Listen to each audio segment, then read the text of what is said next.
1970년도 노벨 문학상을 수상한 러시아의 소설가 알렉산드르 솔제니친을 여러분 잘 아실 것입니다. 러시아의 언론들은 그를 가리켜서 러시아를 대표하는 양심적인 지식인 가운데 한 사람이다, 그렇게 평가를 합니다.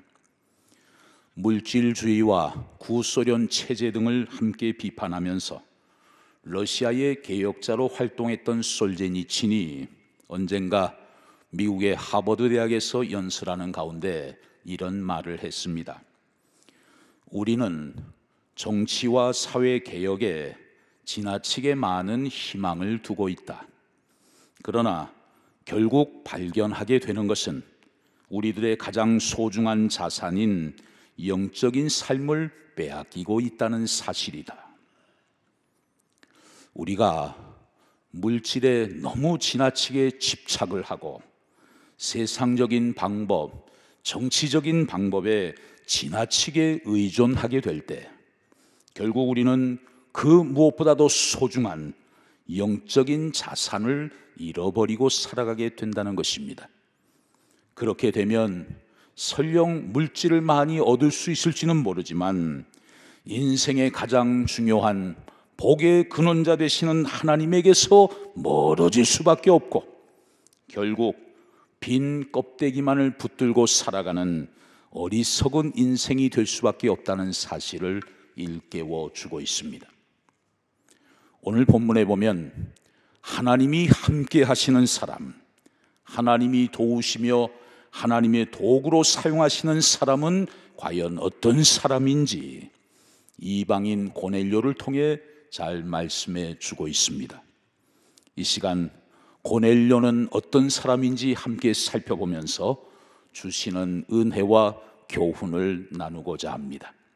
첫 번째로 고넬료는 온 집안이 함께 하나님을 경외하는 사람이었습니다. 본문 1절을 보시죠. 가이사랴에 고넬료라 하는 사람이 있으니 이달리아 부대라 하는 군대의 백부장이라 말씀했습니다. 가이사랴 지역은 헤롯 대왕이 주전 25년부터 약 10년에 걸쳐서 예루살렘 서북쪽 100km 떨어진 지점의 해안에 세운 대규모의 신설 도시입니다. 헤롯 대왕은 그 도시에 자신을 유대 왕으로 임명해 준 로마 황제의 칭호인 카이사르를 붙여서 가이사랴라고 이름을 지은 것입니다. 그 후 가이사랴는 팔레스틴 지역에서 로마 제국의 행정 중심 도시가 되었습니다. 그리고 그곳에 유대 총독 관저와 집무실이 있어서 많은 로마 사람들이 그곳에 살았습니다. 한마디로 가이사랴는 이스라엘 땅에 있는 로마인의 도시라고 말할 수 있겠습니다.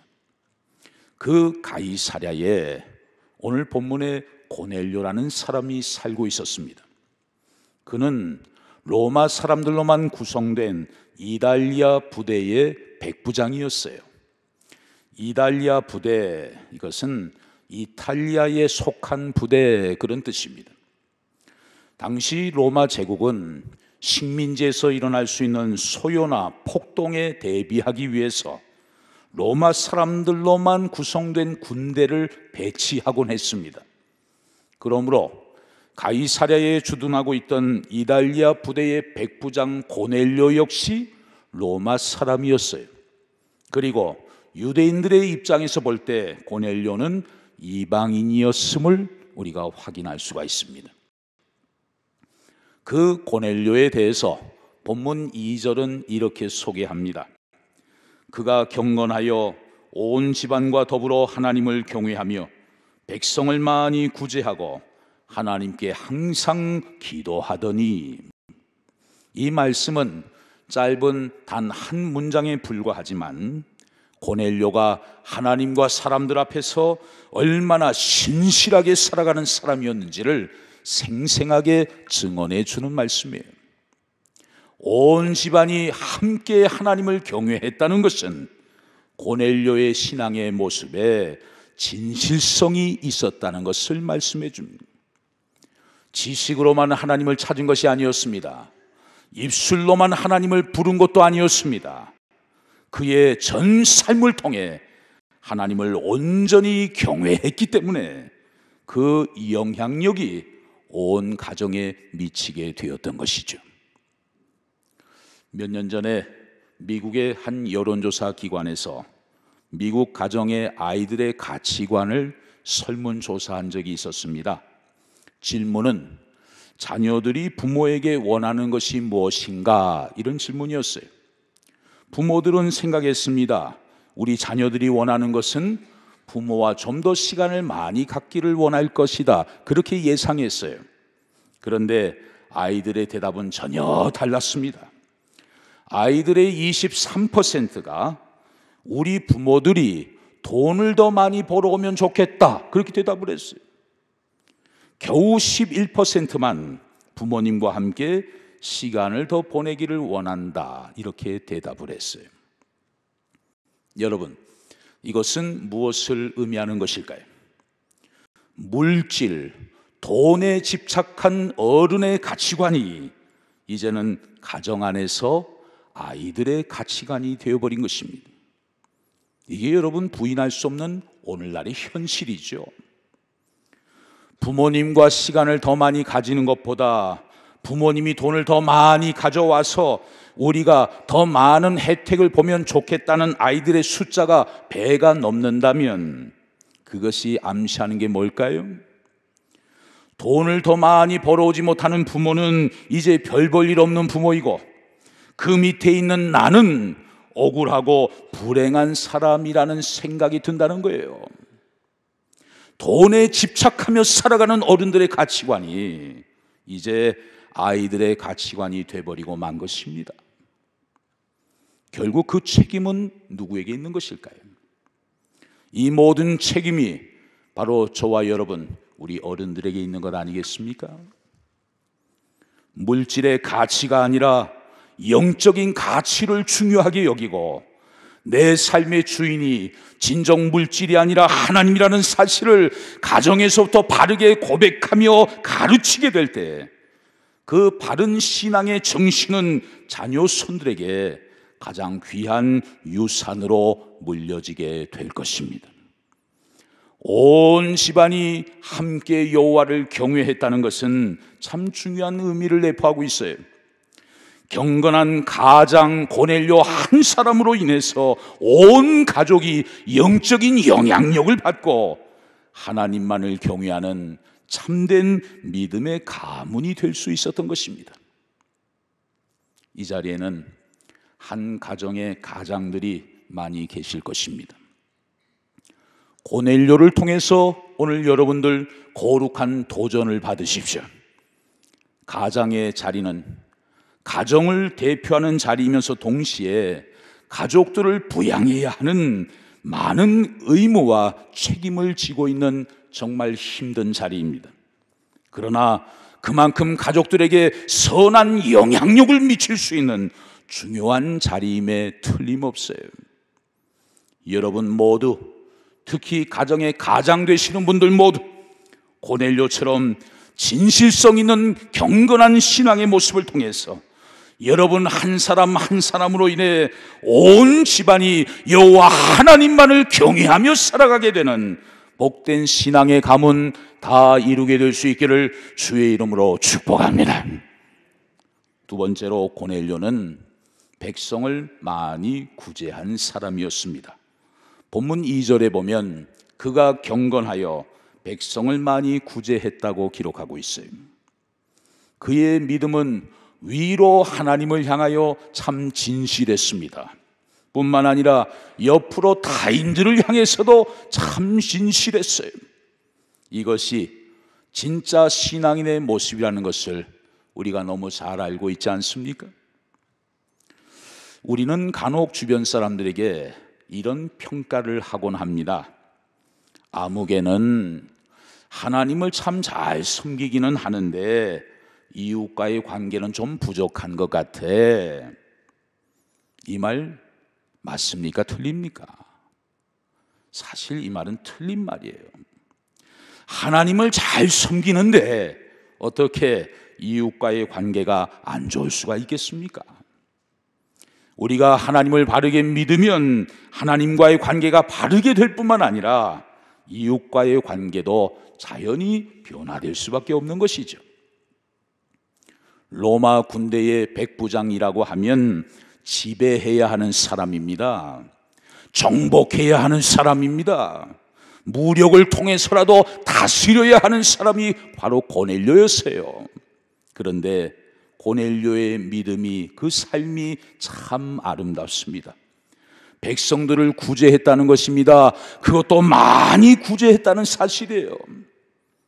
고넬료의 온 집안이 하나님을 경외할 뿐만 아니라 이웃을 향해 축복을 나누는 축복의 통로로 고넬료는 하나님의 쓰임을 받게 된 것입니다. 2004년 7월에 있었던 일입니다. 미국의 애틀란타에서 시카고로 가는 아메리칸 에어라인 비행기에 9명의 미군이 탑승을 했습니다. 이라크에서 근무하는 중에 2주간의 휴가를 받고 미국 고향으로 돌아오는 군인이었습니다. 비행기에 탑승하기 전에 이 군인들을 본 한 승객이 자신의 퍼스트 클래스 티켓을 한 군인의 일반석과 바꾸어 주었어요. 비행기에 다 탑승한 후에 그 모습을 본 퍼스트 클래스 승객 가운데 8명이 일반석에 앉아있던 남은 8명의 군인들과 자기들의 좌석을 다 바꾸어 주었습니다. 당시 그 비행기의 승무원 가운데 한 사람이 이 모습을 보면서 이런 말을 했습니다. 이렇게 이타적인 두 그룹의 사람들과 함께 비행기를 타는 것이 얼마나 귀한 특권이며 기쁨인지 모르겠습니다.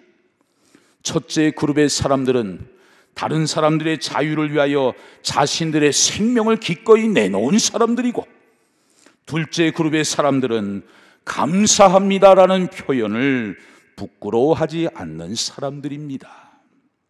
여러분, 이거 얼마나 아름다운 이야기입니까?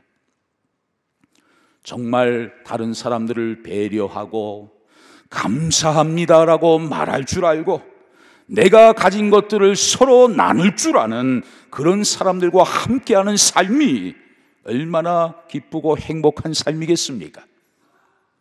우리 가족들이 그러한 마음을 가질 때 그 가정이 행복한 가정이 될 것입니다.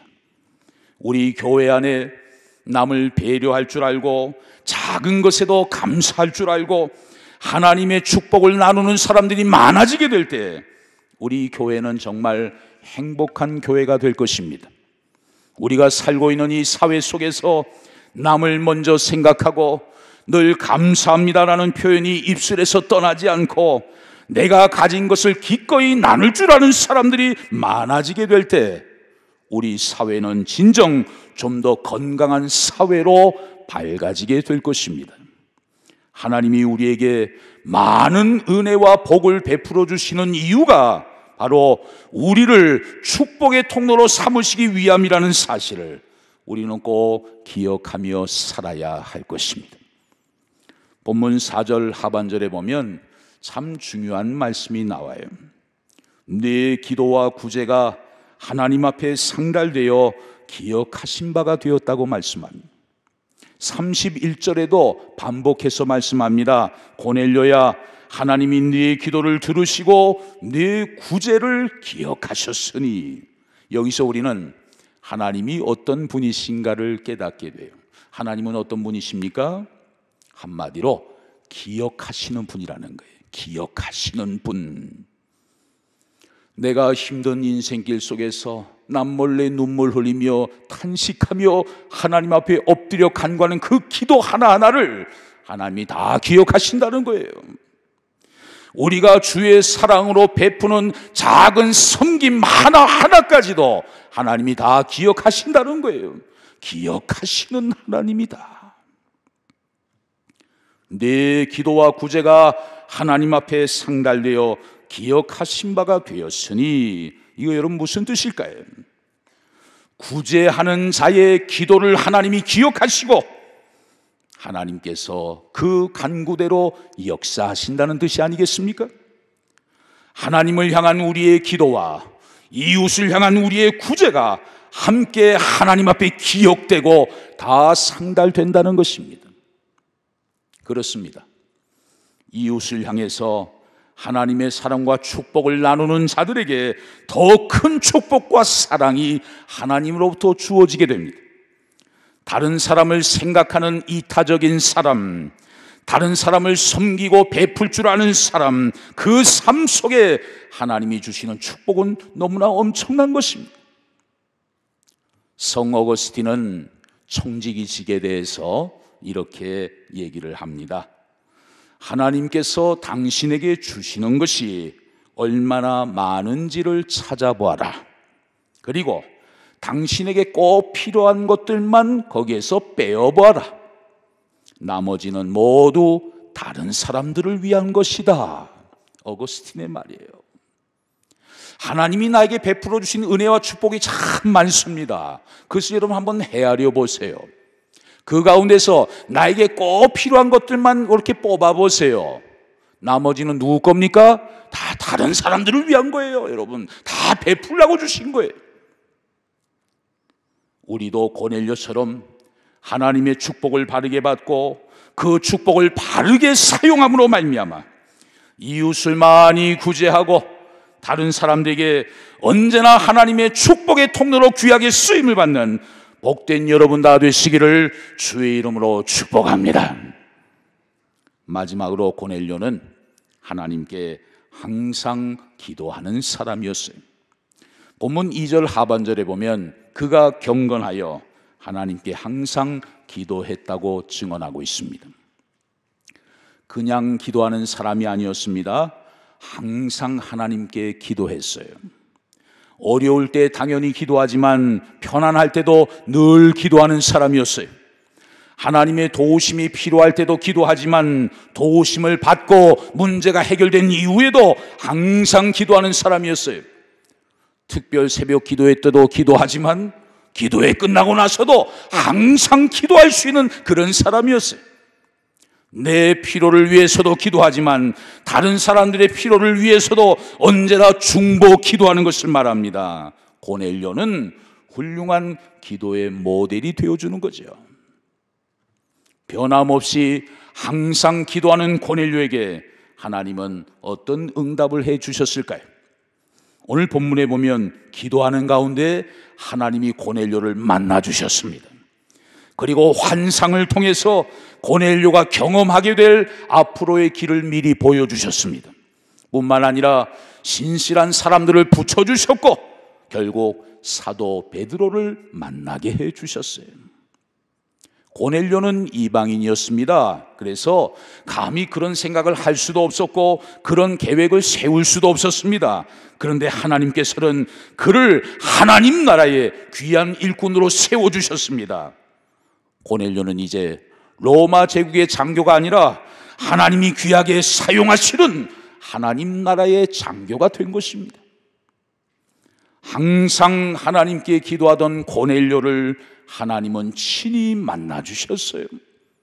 여러분, 우리가 인생 살면서 받을 수 있는 가장 큰 축복이 무엇인지 아십니까? 이것은 만남의 복이에요.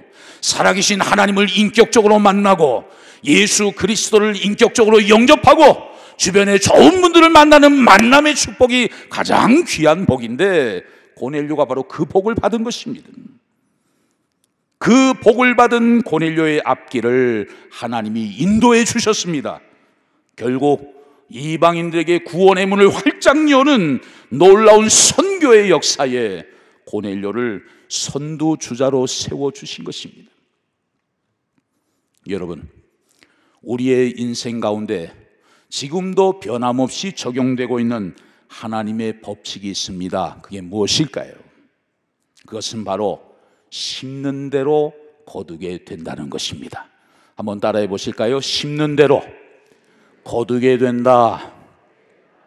이것을 잘 말씀하는 구절이 갈라디아서 6장 7절 8절에 있습니다. 스스로 속이지 말라. 하나님은 업신여김을 받지 아니하시나니 사람이 무엇으로 심든지 그대로 거두리라. 자기의 육체를 위하여 심는 자는 육체로부터 썩어질 것을 거두고, 성령을 위하여 심는 자는 성령으로부터 영생을 거두리라 말씀했어요. 육체를 위하여 심는 거 세상 사람들 다 대단하다고 생각합니다. 지혜롭다고 생각합니다. 똑똑하다고 생각합니다. 근데 성경은 뭐라고 말씀합니까? 자기 육체를 위하여 심는 자는 육체로부터 썩어질 것을 거둔다 그랬어요. 다 쓰레기를 거둔다는 것입니다. 반면에 성령을 위하여 심는 자는 성령으로부터 영생을 거두게 될 것이라고 분명히 약속하고 있어요. 여러분은 지금까지 무엇을 심으면서 살아오셨습니까? 앞으로 무엇을 거두게 될 것이라고 생각하십니까? 하나님 앞에서 우리의 어떤 모습이 인정을 받게 되리라고 기대하십니까? 열매를 맺는 이 추수의 계절에 두렵고 떨리는 마음으로 우리 인생을 깊이 성찰하면 좋겠습니다. 이 계절은 성찰의 계절이에요. 내가 바르게 인생을 살고 있는지, 내 믿음은 하나님이 인정하시는 참 믿음인지 자기를 돌아보는 계절이에요. 언젠가 뉴스를 보니까 한국에서 배추가 풍년이고 무가 풍년인데 그것이 너무 값이 떨어지니까 농부들이 트랙터로 그 풍성한 소출을 땅에 다 묻어버리는 안타까운 모습을 본 적이 있습니다. 1년 동안 땀을 흘리고 수고하면서 정말 애를 썼을 텐데 그 수확물의 값이 떨어져서 그냥 땅에 묻어버릴 수밖에 없을 때 그 농부들의 마음속에 얼마나 처절한 고통과 눈물이 있겠습니까? 저는 그 모습을 보면서 그런 생각이 들어요. 우리 인생의 추수가 이와 같을 수도 있겠구나. 사람들이 볼 땐 대단한 것을 수확한 것 같았는데 알고 봤더니 그냥 땅에 묻을 수밖에 없는 거예요. 마지막에 인생의 열매가 그렇게 된다면 얼마나 불행한 인생입니까, 여러분? 평생을 거기에 다 쏟아 부었는데 마지막 열매를 다 땅에 묻어버릴 수밖에 없다면 그거 얼마나 안타까운 인생이에요. 사랑하는 성도 여러분, 여러분은 지금 삶의 자리에서 무슨 일을 하고 계십니까? 그 일이 어떤 일이든지 간에 그 일의 결과가 누군가에게 어떻게 영향을 미치게 될 것인가를 생각하면서 그 일을 진행하고 수행하십시오. 그 익명의 대상자들에게 반드시 선하고 유익한 결과가 돌아갈 수 있도록 여러분이 행하는 일들마다 여러분의 정성과 사랑과 성실과 땀을 쏟아부으십시오. 그리고 그 위에 기도를 더하십시오. 기도를 더하십시오. 그때 여러분의 직업이 무엇이든지 간에 여러분이 지금 행하고 있는 일은 단순히 여러분 자신만을 위한 호구지책이 아니고 이 세상 모든 사람들을 위한 아름다운 헌신으로 귀한 열매를 맺게 될 것입니다. 고넬료의 인생처럼 온 집안이 함께 하나님을 경외하고 사랑으로 이웃을 많이 구제하고 항상 기도하는 신앙의 삶을 회복함으로 말미암아 오늘날 세계적인 경제 위기 속에서도 날마다 하나님의 보호하심을 받고 하나님의 도우심을 힘입어서 하나님의 축복의 통로로 귀하게 쓰임받는 영향력 있는 그리스도인 이 시대의 고넬료가 다 되실 수 있기를 주의 이름으로 축원합니다.